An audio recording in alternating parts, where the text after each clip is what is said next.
mas eu queria perguntar um pouquinho da sua avaliação em relação ao governo Lula, né? Que também, em 20 dias de governo, demitiu o comandante do Exército, o Júlio César de Arruda, na época, que tinha a ver com uma questão do Mauro Cid também, que ia assumir o comando aqui em Goiânia, e tem aí feito, falou da desconfiança em relação às Forças Armadas, e tem aí feito uma tentativa de reaproximação com os militares, mas ainda muito intramuro há essa resistência ao presidente, na reserva, acho que ainda há também um pouco de resistência ao atual presidente. Como é que o senhor faz essa avaliação desses primeiros meses do governo Lula? Você me perguntou sobre o governo Lula e essa parte, esses aspectos militares mais do governo. Um aspecto econômico, um aspecto social, porque é um governo que tem uma visão bastante social, isso é importante no Brasil, né? Aí tem que analisar medida por medida. Mas a economia está batalhando aí para tentar uma estabilidade econômica. Isso aí tudo normal. Agora, nessa parte militar, o Josias tinha falado uma coisa muito interessante. Ele falou que o atual comandante do Exército foi ajudante de ordem do ex-presidente Fernando Henrique Cardoso, né?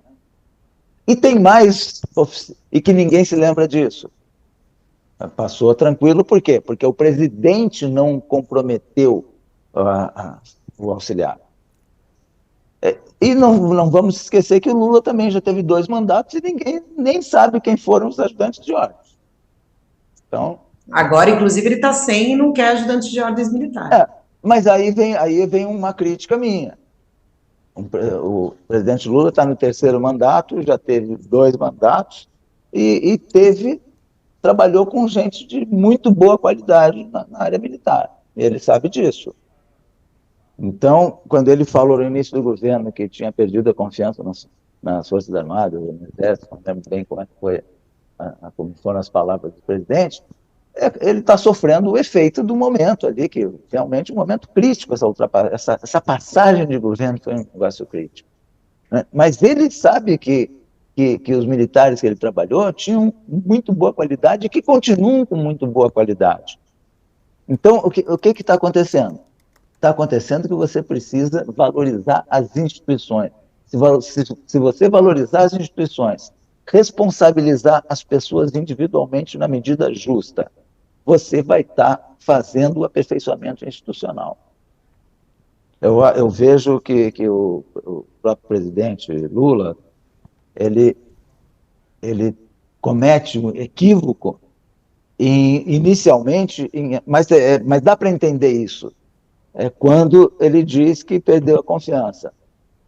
Apesar de ele ter um passado de confiança, que ele pôde ter confiança, mas aí vem aqueles fatos ali do 8 de janeiro, então, nós estamos vivendo um momento ruim, e eu acho que o presidente da República, ele precisa tomar essa iniciativa de valorizar as instituições, a instituição militar, deixar para a justiça a responsabilidade individual e valorizar a instituição. O caminho democrático é a valorização institucional e a responsabilização individual.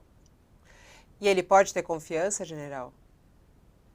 Sem dúvida nenhuma. Ele teve 2 mandatos com Força Armada, tinha confiança, trabalhou com gente de muito boa qualidade, essas pessoas de boa qualidade continuam dentro das instituições.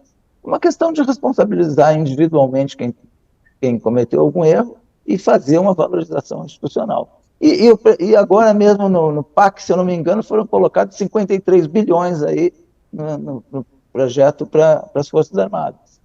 De certo modo, isso que o senhor está dizendo mostra que há um esforço, né, para a normalização, porque é como o senhor diz, nos investimentos do PAC houve até um privilégio às Forças Armadas, se posso me referir assim, porque as Forças Armadas foram mais bem aquioadas em termos de investimento do que saúde, educação e tal.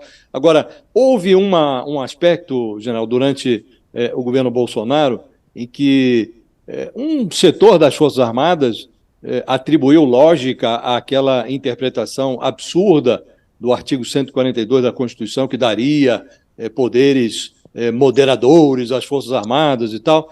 E esse tipo de interpretação, esse tipo de perversão levou a que, no dia do quebra-quebra, do 8 de janeiro, apresentado ao presidente Lula a hipótese de convocação de uma GLO, o Lula falou, não, pelo amor de Deus, GLO, nós vamos atribuir aos militares a atribuição de combater aqui tentativa de golpe, e o ministro Múcio nos disse numa entrevista semana passada que se tivesse acionado as Forças Armadas, o Exército e tal, não teria ocorrido aquele quebra-quebra nos prédios na Praça dos Três Poderes. Eu queria saber como o senhor enxerga esse receio de acionar os militares e se o senhor concorda com esse raciocínio segundo o qual, acionado, o Exército teria evitado o quebra-quebra. Bom, em primeiro lugar, a história do poder moderador é uma das coisas mais absurdas que eu vi. E uma interpretação feita por um jurista de respeito, uma pessoa respeitável, que eu tenho admiração também, mas que causou um tumulto muito grande. E aqueles que são simpáticos a esse tipo de heroísmo de eu ser o poder moderador, abraçaram isso. Alguns, né? Pouca gente, mas abraçaram. Então, essa história do poder moderador, isso aqui para mim, um negócio completamente absurdo, fora de qualquer possibilidade, porque na Constituição não diz nunca que Força Armada pode interferir nos outros poderes, funcionamento dos outros poderes, isso não diz. Então, está furado esse negócio. Força Armada não é poder, né, general?